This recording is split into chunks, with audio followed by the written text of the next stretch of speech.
Tere kõigile! Mul on suur rõõm sisse juhatada Tiit Pääsukese videotuur tema näitusel Nostalgiata. See toimub Tartu Kunstimuuseumis, avati see oktoobris 2020 ja jääb avatuks kuni aprilli lõpuni 2021. Mina olen selle näituse kuraator Joanna Hoffmann. Näituse on kujundanud kunstnik ja sisearhitekt Mari Kurismaa ja graafilise disaini on loonud Valter Jakovski disainistuudiost Ruum 414. Näitus on retrospektiivne, ent samas on siin ka päris mitu uut vahetult enne näituse avamist maalitud teost. Ja see näitus on selles mõttes mõnus kulgemine, et siin ei järgita sellist mingisugust ajajoont, vaid kujundaja on lähtunud siis värvist, motiividest, tunnetusest, kuidas seda näitust kokku panna. Ja samas võib ikkagi öelda, et siin mingisugune süsteem on, et alumisel korrusel on rohkem uuemaid teoseid ja ülemisel korrusel ikkagi näeb siis Tiit Pääsukese sellist juba tuttavamat klassikat. Eriline on see näitus ka sellepärast, et kunstnik Tiit Pääsuke naaseb majja, kus ta kunstikooli poisina elas.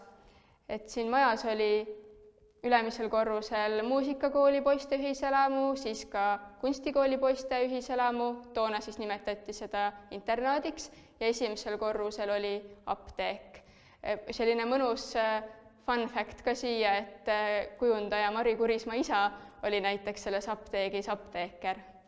Ja siit edasi ma võib-olla annangi sõna Tiit Pääsukesele, kellel on väga-väga palju põnevaid lugusid, millest rääkida ja ta ongi kõige targem inimene siin näitusel.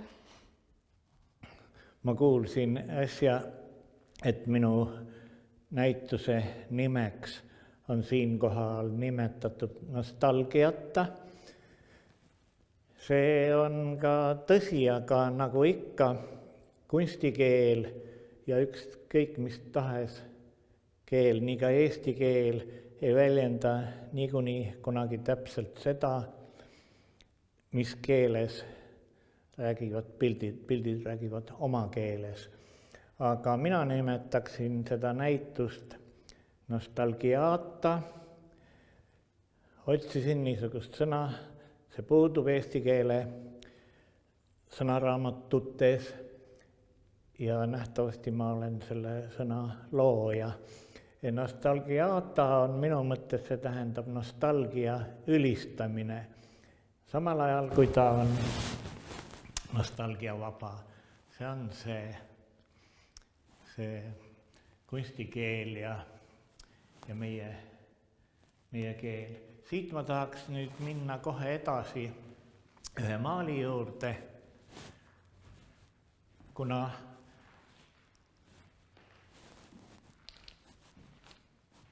ma võib-olla tuletan meelde, et see näitus on nendes ruumides, kus mina kunagi noore 15-16-aastase poisina kunstikooli õpilasena elasin. Ja see lugu oli nii, et ma kuni 6.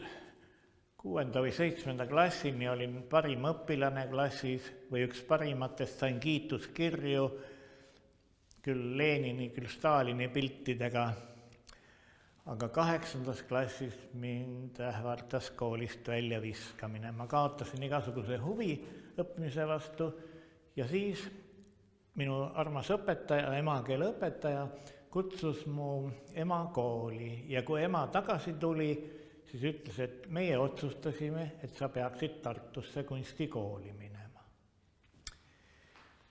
Nii, siis see oli minu ema roll, et tema pani mu tulevikule alguse ja siin on üks maal, mida ma olen nimetanud sugupuuks.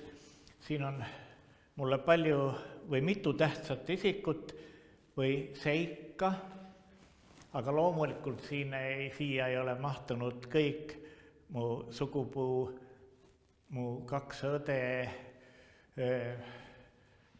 minu 2 last, 5 lapselast Itaalias, aga kuna emast oli juttu, siin on mu ema 90-aastasena.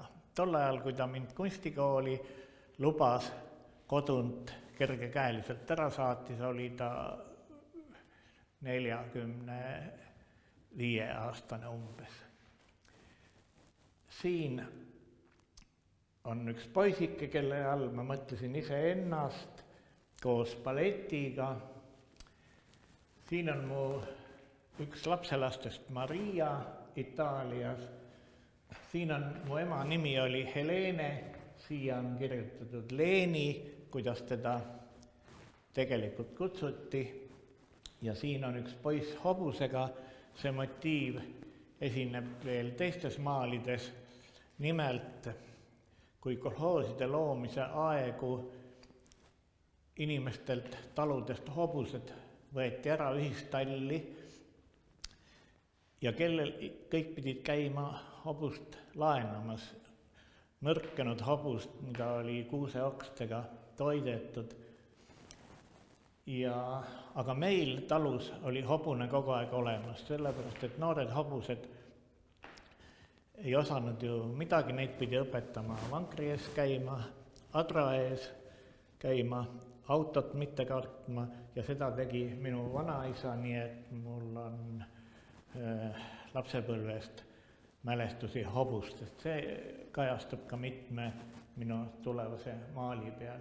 Kogu see maal on tumedas koloriidis, siin on palju salapärast, palju tegemata jätmist ja nagu kõik minevik mattub meil pimedusse, kõik minevik kaob kuskile hämarasse, nii et ainult mõned üksikud detailid vilksatavad, nii ka siin.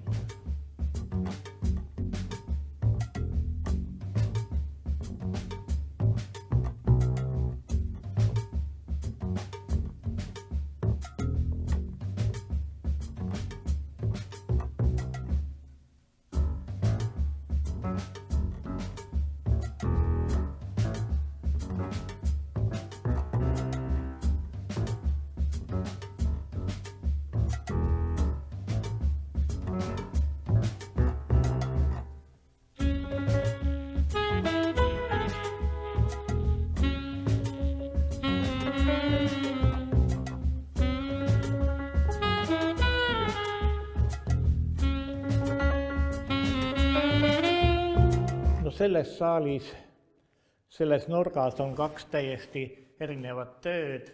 Nende valmimise aeg on ka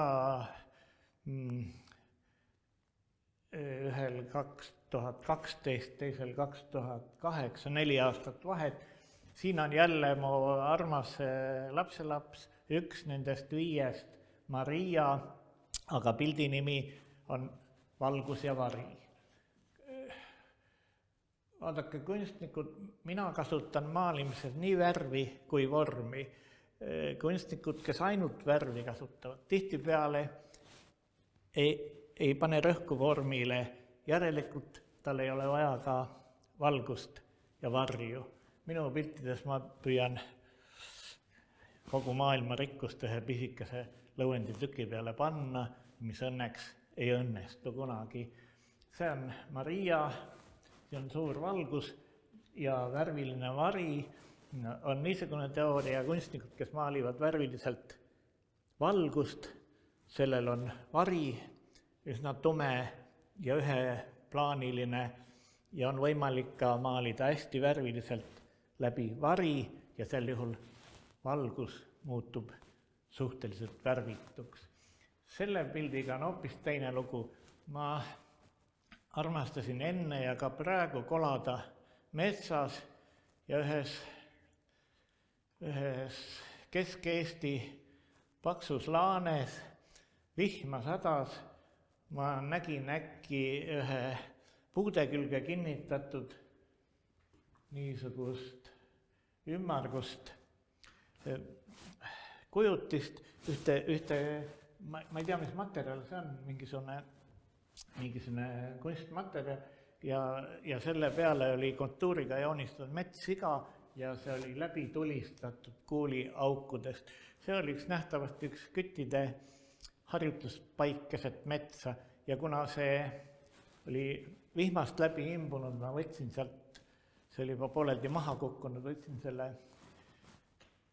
niinimetatud märklaua, viisin koju ja hakkasin seda värvi taastama. Loomulikult see muutus juba minu maaliks. Originaalis on veel säilinud ristiga märgitud kuuliaugud siin ja see südamekoht, kuhu siis metssiga peaks tulistatama. Mina maalisin siia alla ühe detaili Art Deco vaibast ja kuna mul oli mällu jäänud kummaline pilt nii kassidest kui jänestest kui mis tahes loomadest, see, kuidas see kõrv helendas vastu päikesevalgust ja siin on see kõrv ja kogu pilt sai nimeks roosa kõrvaga märklaud. See on selle pildi saamise lugu. Nüüd selles saalis on veel üks töö, kui ma väga tahaksin uhkustada, siis ma ütleksin, et tõenäoliselt see on Eesti kunstis kõige kauem tehtud maal.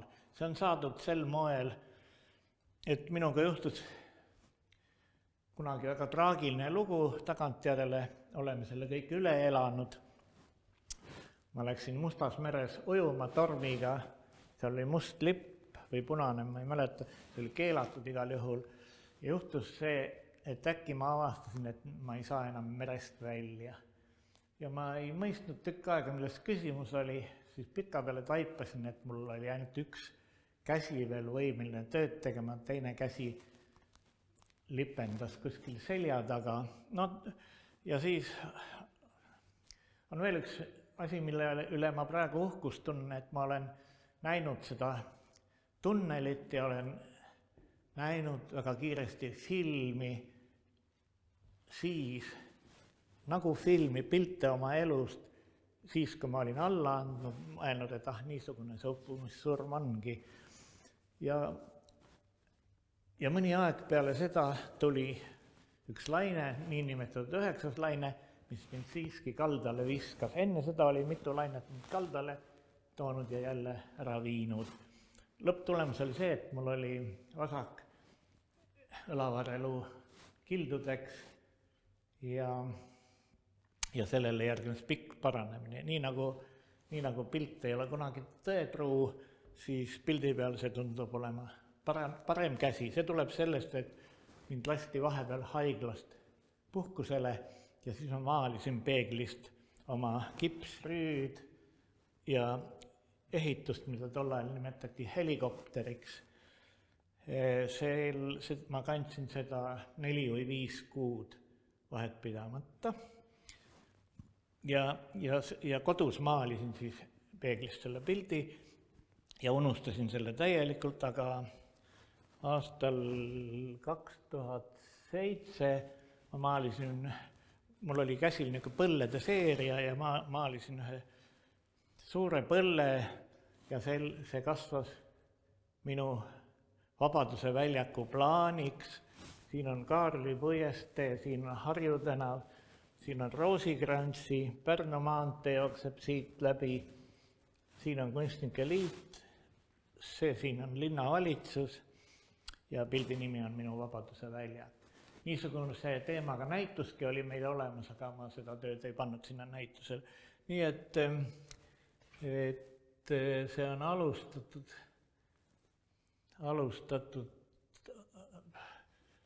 aastal 1980 ja lõpetatud 2007. Siin võib igaüks teha matemaatikat. Nii et see on pärast kokku monteeritud. See on see haiglapilt ja see on siis mituteistkümmend aastat hiljem.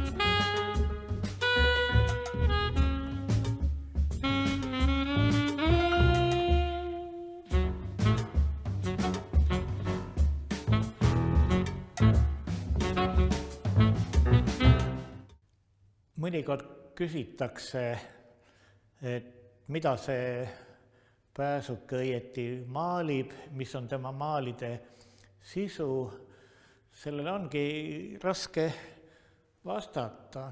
Eks ma maalin oma maailma, mis siis ajab nagu oma haarmeid ka tänapäeva ellu. Aga üks asi, mis mulle küll, üks nähtus, mida mulle meeldib maalida, on müüdid. Aga kuna müüdid teatavasti ei vasta kunagi tõele, siis on mul ka üsna kerge või süümevaba neid müüte ise ümber teha ja luua. Näiteks müüt Rooma linna tekkimisest.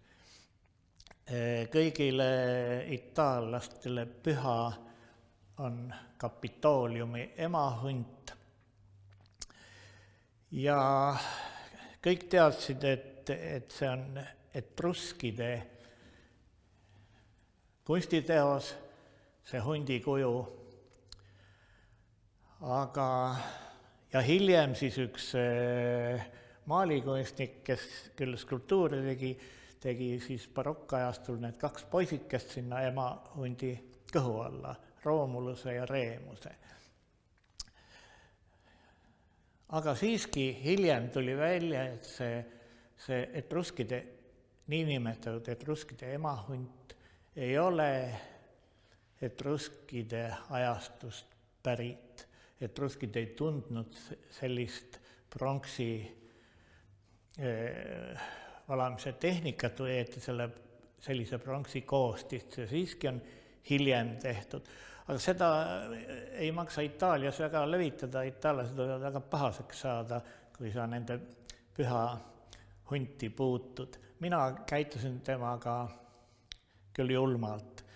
Läksin loomaaeda, vaatasin, millised näevad välja hüäänid, hundi asendasin hääniga, ühe poisikese kaotasin ära, teatavasti ühes müüdis ta vend uputas ta ära, mina lihtsalt kaotasin ta pildi pealt ära. Naine, kes kummardub selle niinimetatud hundi kohale, sellele panin selga Kadrina rahvariide seeliku. Taga on küll Itaaliast pärit motiiv, tuld purskav Vesuv. Ja ma maalisin sellest pildist kaks varianti. Esimene, mis mulle väga ei meeldinud, sundis mind võtma uuesti selle teise lõuendi ette. Ja esimese pildi nimi oli lihtsalt Romulus, teise maali nimeks sai Romulus teine. Siin on ka kõik ära seletatud. Nii, olekski kõik minu kergemeelsus müütide vallas.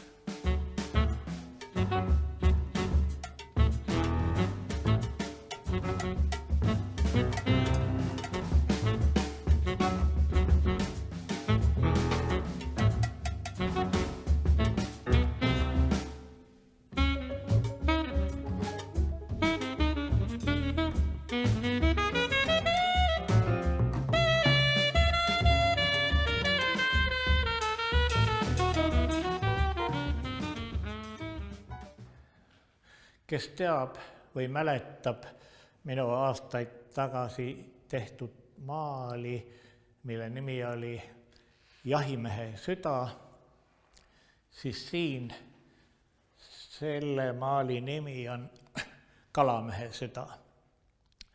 Ma olin enda meelest nooremast peast kibe kalamees, aga see ei puutu siin üldse asjasse.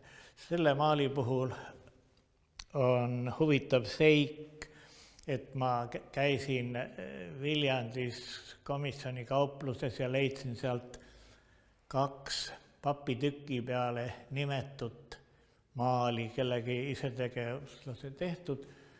need ei maksnud väga palju ja mulle need meeldisid sedavõrd, et ma kleepisin, liimisin need siia suurele lõuendile.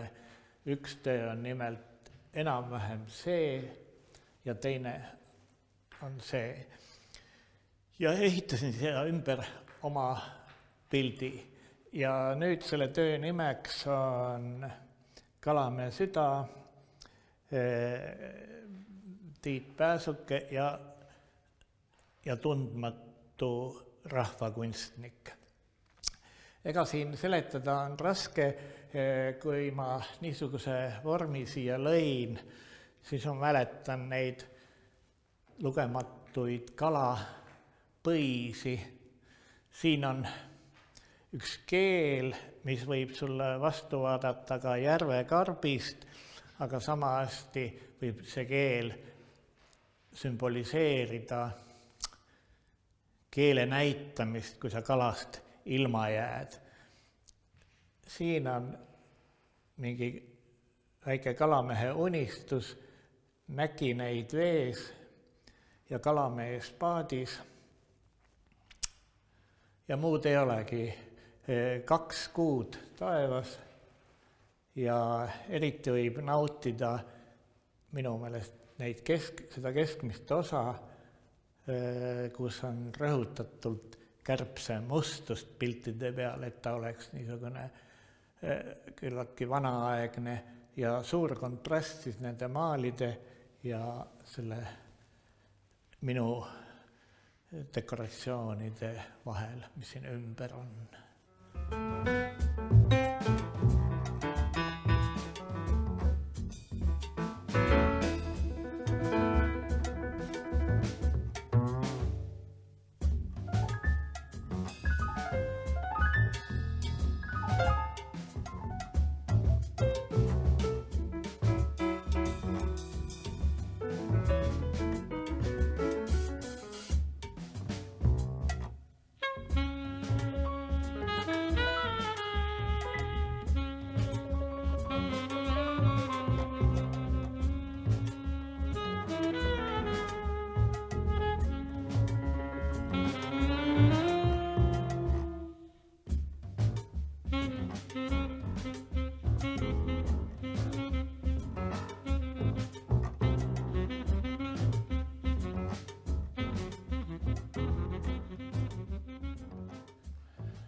Selle härja pildi eellugu ulatab võib-olla kaugemale. Nüüdseks ma olen päris mitu härga, pulli või tarvast maalinud. Ma ei tea, kas see on kuidagi nende pingutatud olek ja võimsus on kuidagi seotud minu isikliku eluga viimasel ajal või on siin midagi muud, aga sellel pildil on mitu vihjet. Ma alustasin seda maalimist siis, kui oli esimest korda meile teada antud, et tuleb Rail Baltic. Ja seda kirjeldati kui teed, mis viib taevasse.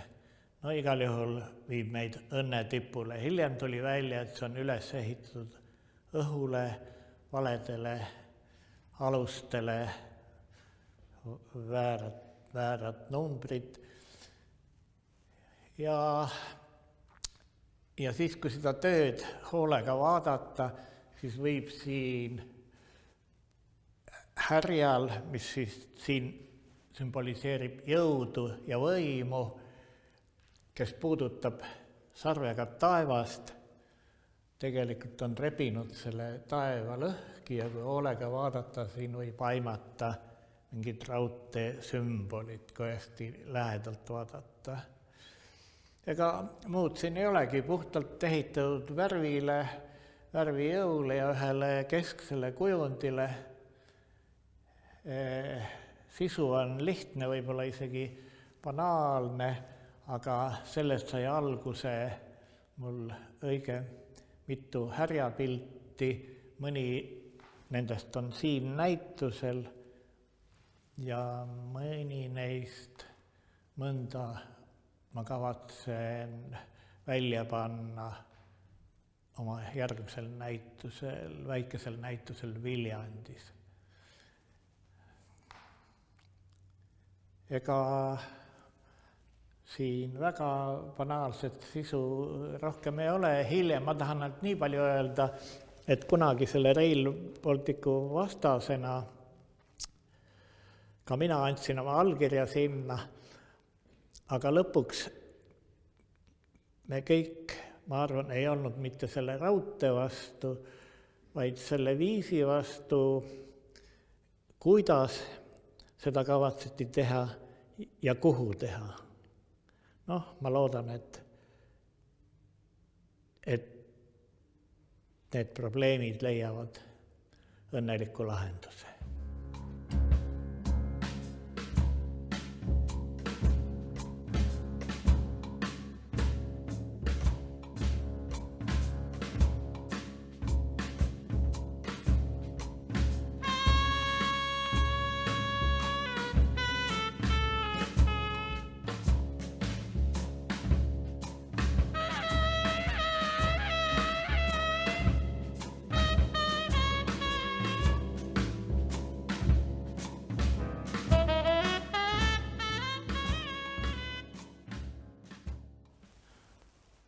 Ma võtan siin ühe imeliku poosi, see tähendab, et ma mõttes ühendan neid kahte tööd. Tegelikult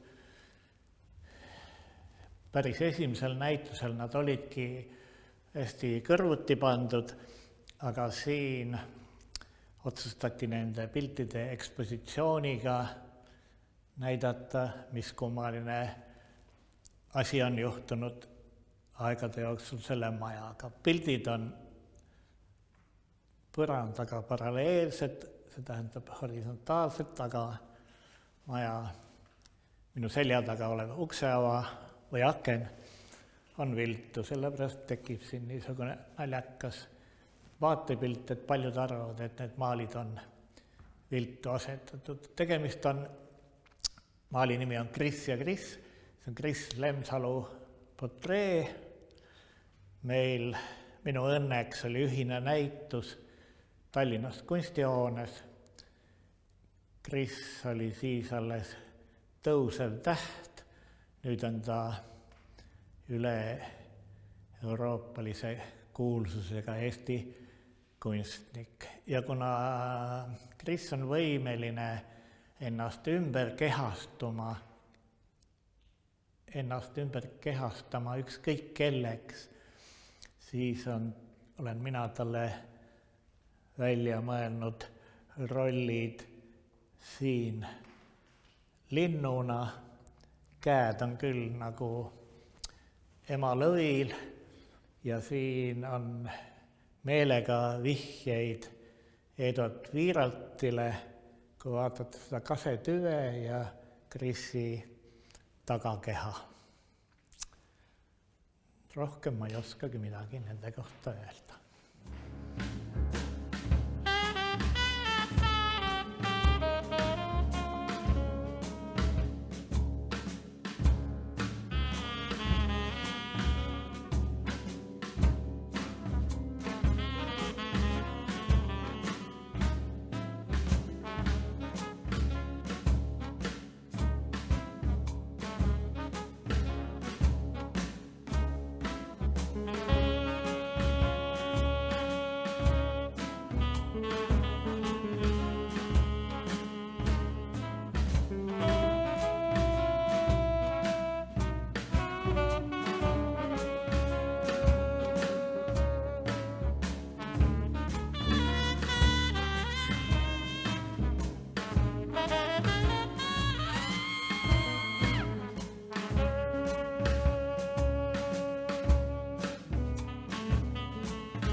Nende maalide ees mul on kohustus öelda eelkõige tänu näituse kuraatorile Johannale, kellel õnnestus Kumust välja kaubelda Elmar Kitse maal. See on suht ebatavaline, et Kumu annab kusagile mõne teise näituse puhul oma püsiekspositsioonist töid välja.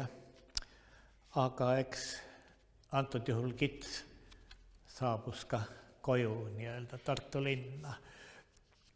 Ma hakkasin maalima oma poja portreed, see on tehtud 1980. Mu poeg oli siis 9-aastane. Neil päevil ta saab 50. Ja ta õppis viiulit muusikakoolis. Ja mulle küll pakkus viiul rohkem huvi kui see portree maalimine, aga siiski nüüd tagantjärele vaadates, see on see periood, kus ma maalisin, siiski tundsin huvi portreede vastu. Kuigi mitte klassikalises mõttes. Sel ajal ma maalisin oma abikaasa portree, maalisin oma poja portree, olen tütart maalinud, oma kolleege seal tagaseinas. Aga siis mulle tundus siiski natuke igav lihtsalt maalida ühte portreed ja ma nägin ühes mustvalges vanas, võib-olla isegi venekeelses kataloogis maali Elmar Kitse Noor viiuldaja.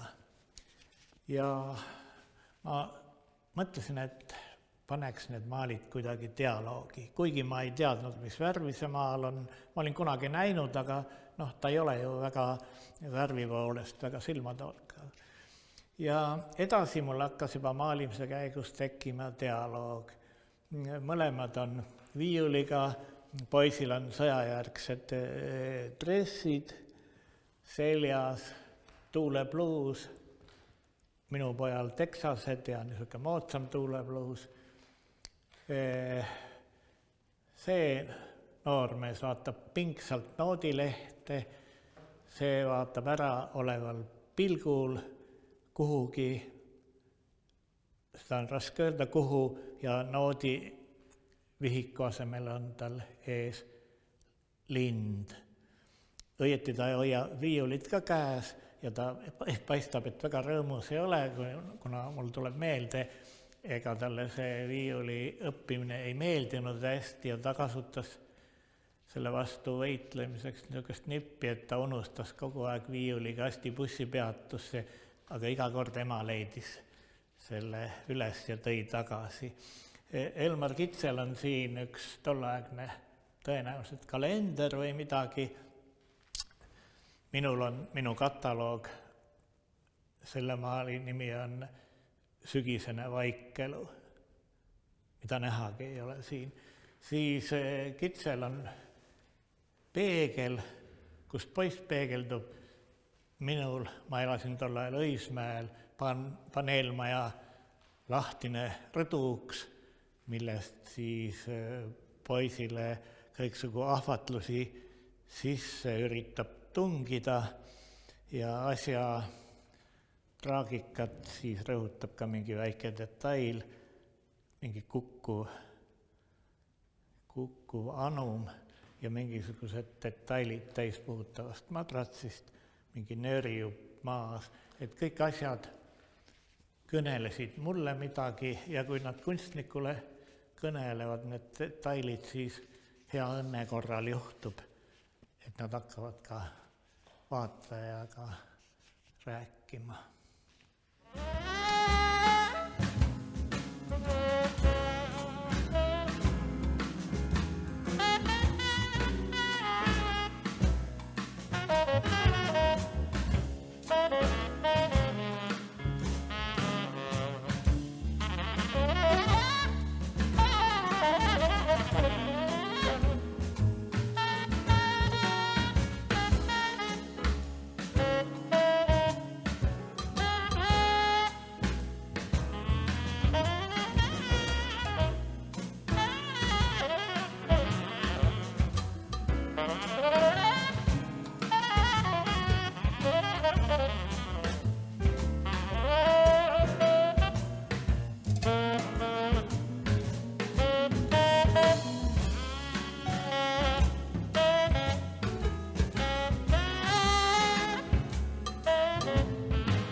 Nende maalide kohta mul ehk ei olegi nii väga palju rääkida, kuna siin kunstniku pretensioon ei ole nii suur ja sügav.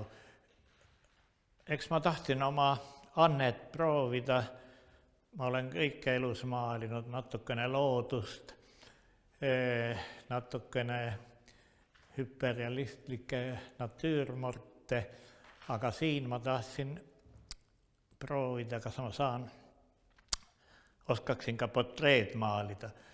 Tegelikult ma ise ei ole sugugi rahul selles mõttes nende piltidega, et minust, ma sain kohe aru, et minust portreemaalijat ei ole.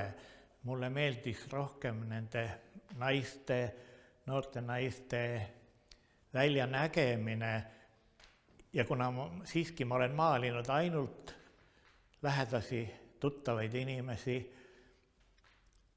siiski ma ei süvenenud nende karakterisse. Siin on kõik kunstnikud, on kõik võrdsed ja kui piisas, kui ma siin nokitsesin näiteks Naima Neidre näo kallal, et vihjet anda tema päritolule, siin on ka rahvuslik pross. Aga peale seda ma olin nii tüdinud, et siis ma hakkasin tegutsema siin, et nende piltide peal, kuna kui ma olen modellikammitsais, mul peab alati jääma vabadust teha oma asja. Ja samuti on siin 3 keraamikut, tolleaegsed noored tõusvad tähed, aga samamoodi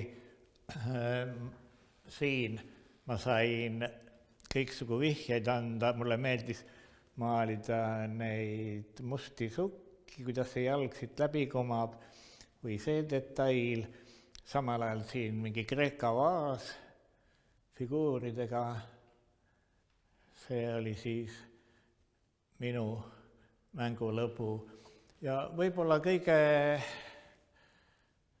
rohkem vaeva nõudis minult Aili Vindi portree. Ta käis ikka päris, ma ei tea kui palju, võib-olla 2 korda poseerimas ja mina vaatasin, et mina sellest asja ei saa. Ja ütlesin, et mine ära koju, et ma proovin ilma sinuta ja ta elas Nõmmel või Hiiul ja siis, kui ta koju jõudis, ma helistasin ja ütlesin, et portree on valmis.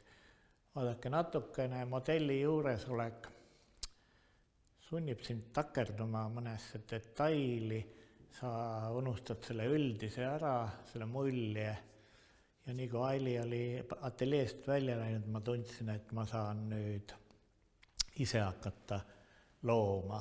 Ja kuna Aili oli ja on niisugune mänguline tüüp, siis see pall, siis detailid nagu ikka, samal ajal on mingid jäljed veel minu sellest perioodist, kui ma rohukõrsi maalisin ja see poolakt ei puutu üldse asjasse. Nii palju siis nendest.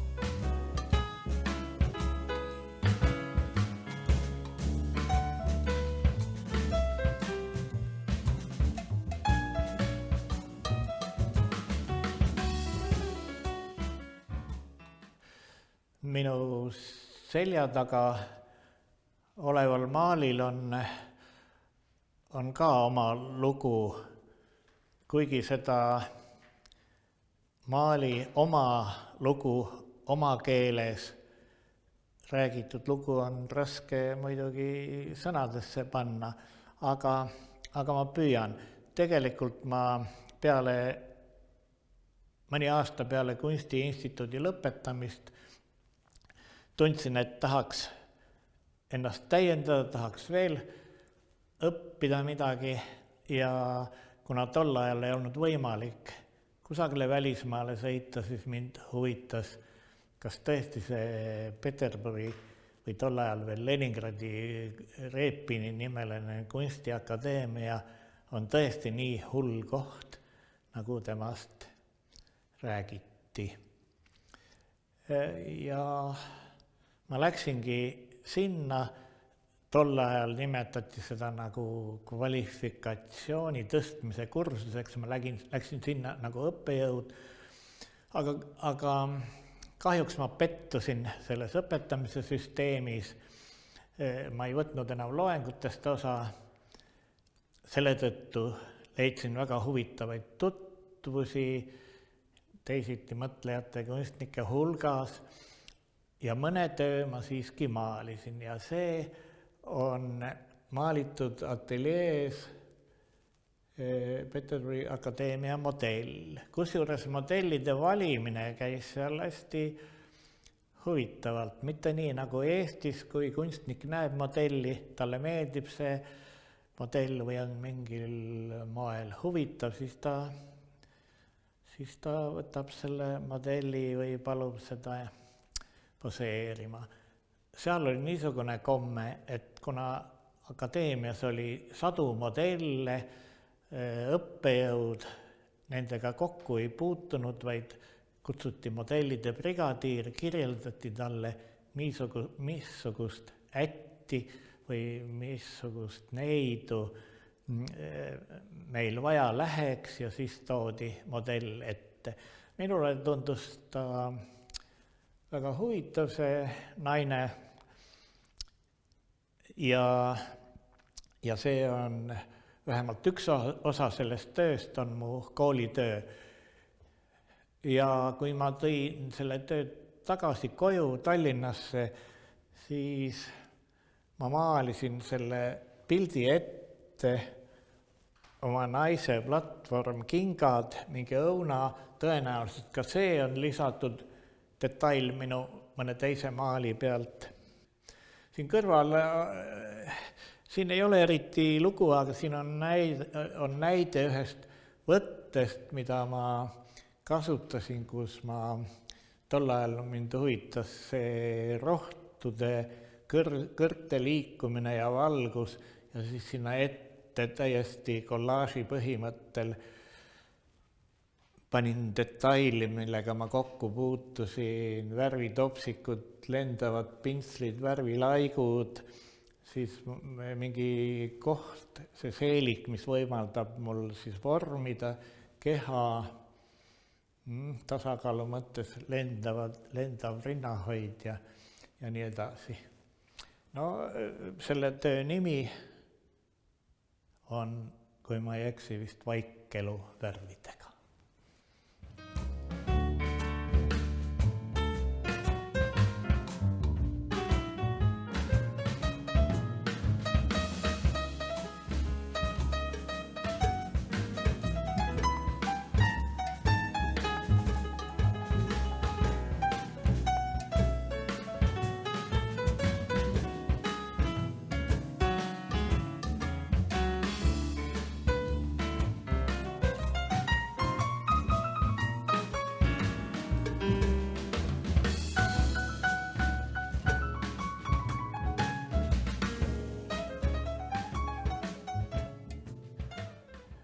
Nüüd me oleme selle näituse kõige viimases saalis, kõige omapärasemas toakeses, millest õigupoolest oleks võinud ka alustada. Siin on üks väike portree, see on võib-olla kõige esimene kunstiteos, mis minust on loodud, esimene joonistus. Ma olin siis 15-aastane esimesel kursusel, võib-olla isegi selles samas ruumis, kui minu juurde tuli üks 4. või 5. kursuse poiss ja ütles, et istu vaikselt, ma joonistan sind. Joonistas selle väikese portree paberitüki peale sangviiniga, see on niisugune roheline või punakas-pruun kriit, ja andis selle joonistuse mulle. Hiljem ta lõpetas kunstiinstituudi, temast sai plakatikunstnik, graafik, tema nimi oli tol ajal, kui ta seda pilti joonistas, oli Ivan Nikorev, pärast hiljem tuli tõde päevavalgele, ta nimi oli Juha Nikkarinen. Kahjuks praegu teda enam ei ole meie hulgas. Ja see on mulle nüüd üks armas mälestus. Esimesed päevad kunstikoolis ja minust on säilinud niisugune portree. Ma olen seda ikkagi mõnel näitusel ka eksponeerinud.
Mis tunne see on naaseda nüüd siia majja, kus sa noore kunstikooli poisina elasid ja nüüd oled siin koos oma kõikide elu jooksul tehtud teostega? Eks ta ole üsna harjumatu ja eriline tunne. See oli ka üks põhjus, miks ma soostusin näitust tegema siin muuseumis, oli see, et ma kunagi elasin siin. Samas toas, samad viltused põrandad, samad viltused aknad. Minu ajal praksusid halud, see vist küll on liialdus, ma kardan, et me kütsime turba ja briketiga. Aga nüüd vuliseb vesi radiaatorites, kena nii kui metsaoja ääres istud ja meenutad. Nostalgia. Rääkides nostalgiast, kas sul on äkki meile rääkida ka mõni selline meeleolukam lugu siis, mis siin majas aset leidis? Oi, neid lugusid on nii palju, neid ei jõua muidugi ära rääkida, ma ei tea, mis tähtsam on, võib-olla mul on elus olnud mitu võimsat värvielamust. Üks oli Nepaalis, aga see on nii kauge. Ma räägin, mis juhtus Tartus. Ühel heal kevadpäeval mul hakkas õudselt kõht valutama. Enne seda me olime vist mingi dekoratsioone kas ülikooli klubis seinale pannud, et ma olin ennast kõvasti venitanud. Ja siis ma läksin haiglasse siia Toomemäe kliinikusse, see oli siin lähedal, aga see oli nii puupüsti haigeid täis, et mind saadeti tagasi. Ma tulin siia tuppa, heitsin voodisse ja mu palavik tõusis kuskil kõvasti üle 40, et ma hakkasin nägema nägemusi ja kõige ilusam ja valusam oli see, et ma nägin, kuidas paks lumivalge paber viilutab mu kõhtu, vatman paber, mis tol ajal oli, ja see oli nii valge, see oli meeletult valge. No see lugu lõppes sellega, et siis tuli kiirabi, viis mind uuesti tagasi sinna Toomemäele ja mu pimesool lõhkes operatsiooni ajal. Muidu minu mäletamist mööda see pidi kestma see 15 minutit, seal oli mul 1,5 tundi. No nõrganärvilised, pangu nüüd kõrvad kinni, ma olin kohaliku tuimestusega ja mulle ühel hetkel öeldi, et ma kuulsin, kui üks arst ütles teisele, et me oleme 1,5 meetrit soolestikku lauale pannud ja mulle öeldi, et ära nüüd punni vastu ja hakkasid seda tagasi toppima. Kõik läks hästi, aga see valge värv, mul oli kaua aega muidugi vooliksi kõhust väljas, nagu ikka organismi puhastamiseks ja kui ma uuesti jalule sain ja tulin oma maalikasti kallale, siis ma esimene asi keerasin valge värvi tuubi lahti ja mida ma nägin, see oli nagu mingi kajaka kaka seal sees. See oli valgest nii kaugel, minu valgest, mida ma läbi valu nägin. See oli üks niisugune traagiline elamus ja teine, ütleme, et oli ka traagiline, aga naljakas. Mind oli valitud, ma olin vist viimasel kursusel ühiselamu vanemaks ja vastutasin nähtavasti kõige eest, mis siin toimus, aga toimus kogu aeg. Ja juhtus nii, et 2 seiklevat tütarlast sattusid siia meie seltskonda. Üks oli ühe tuntud Tartu arsti tütar ja oli isaga tülli läinud ja isa viskas ta välja korterist minu mäletamist mööda. Ja teise neiu kohta ma ei tea, kust tema ilmus. Ja et siin nüüd seda asja veelgi huvitavamaks teha või vastupidi paljastada kogu tõde, need on 2 tuntud daami tulevikus. Ja üks on poetess Ave Alavainu ja teine oli Bibi, ma tema perekonnanime ei mäleta, aga ta on hilisem Suumani Sassi abikaasa ja väga hea maalikunstniku Imat Suumani ema. Minul lõppes see lugu selliselt, et muidugi meie tütarlapsed, kes püüdsid meie kursuse tüdrukud püüdsid meie moraali kõrgel hoida ja kuidagi see jutt liikus kooli juhtkonda. Mind kutsus direktor Vana Remmel, väga heasüdamlik inimene tegelikult, kutsus kabinetti ja ütles, et nüüd on asi niisugune, et teie olete küll hea õpilane ja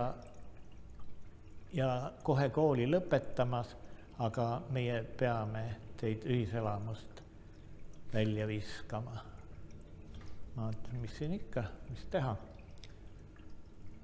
Aga kuna teil ei ole palju aega jäänud siin õppida, siis me anname teile omaette toa. Mina olin siiani elanud 6 või 7 ühes toas ja siis saingi omaette toa kuni lõpetamiseni. Ta ütles veel niisugused sõnad, et tegelikult ma saan aru teie käitumisest ja mõistan, et te tahtsite aidata inimesi, aga me peame noorematele näitama, et meie koolis on moraal kõrgel tasemel. Minu jaoks lõppes kõik hästi, aga neid lugusid, nii ja siis lõpuks, kui ma sain selle omaette toa, siis tehti suur lõbus pidu selle puhul jällegi siin ühiselamus. See möödus küll ilma tagajärgedeta. Noh, mis veel võib, meil oli õieti meie koristaja, kes elas samas korteris seal, kus praegu võib-olla on juhtkonna tuba või toad. Ja tema keeras öösel või õhtul kell 11 vahest ukse lukku. Siis me ronisime mööda vihmaveetoru teisele korrusele, muidugi mitte kõik julgemad. Ja siis läbi õhuakna sai akna lahti teha, sisse tulla ja siis teistele uks seespoolt avada. Ja miks me nii hilja tulime, see oli nädala lõppudel, me käisime Kalevi kultuurimajas tantsimas. Mõnikord ka vaatamas, kuidas tantsitakse. Mina ei julgenud tihtipeale kedagi tantsima võtta. Sinuga elas siin tegelikult koos päris palju selliseid alustavaid kunstnikke, kellest täna on saanud, ma ei tea, kindlasti sinu head sõbrad, aga ka meile tuntud inimesed, et kes sul olid siis need sõbrad siin Viltuses majas, kellega sa niimoodi meeleolukalt aega koos veetsid? No kohe sisseastumise eksamite alguses ja esimesel aastal oli Leo Rohlin näiteks, väga hea keraamik. Siis elas siin Aarne Mesikepp, kes kuni viimase ajani töötas Kunstiakadeemias meistrina. Aga võib-olla tasuks ka nimetada Mait Sommatavet, kes tegelikult on selle muuseumi ruumid rekonstrueerinud, põrandad sirgeks ajanud, ukseaugud oma õigetesse kohtadesse pannud, ahjud välja või saanud. Tema elas, ta tundis neid ruume väga hästi, tema elas ka siin. Ja küllap neid on veelgi, muidugi, kui arvestada, kui palju aega see tagasi oli, siis väga paljusid ei ole enam meie hulgas ka.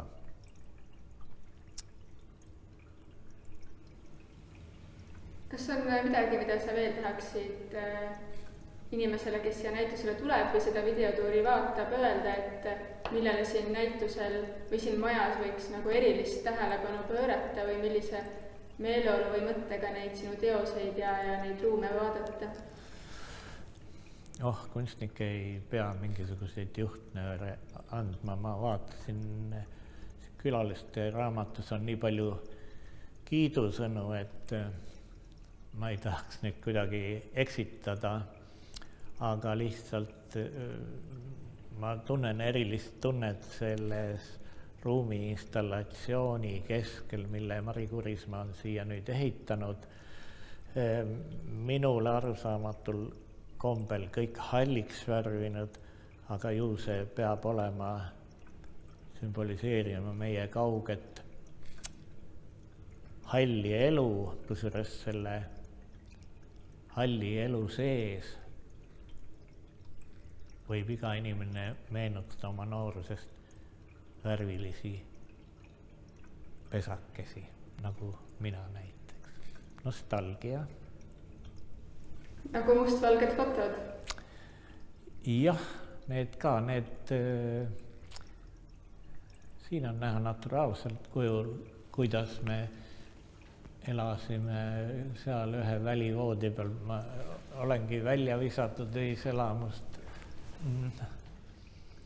Siin on poseeritud pilte ja väga palju pilte, kus me väljas maalimas käisime. Ma mäletan, et maalikast seljas Tartus sadas viimast kevadist lund või oli see esimene sügisene ikka maalima.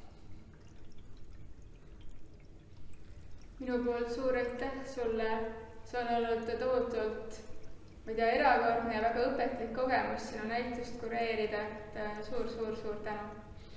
Jah, ma ütlen ka sinule tänu ja nendele ka, kes oma kogudest on siia näitusele oma maalid andnud ja kui veel nostalgiliselt mõelda, siis näiteks siin on kindlasti väga palju maale, mida ma näen elus võib-olla viimast korda.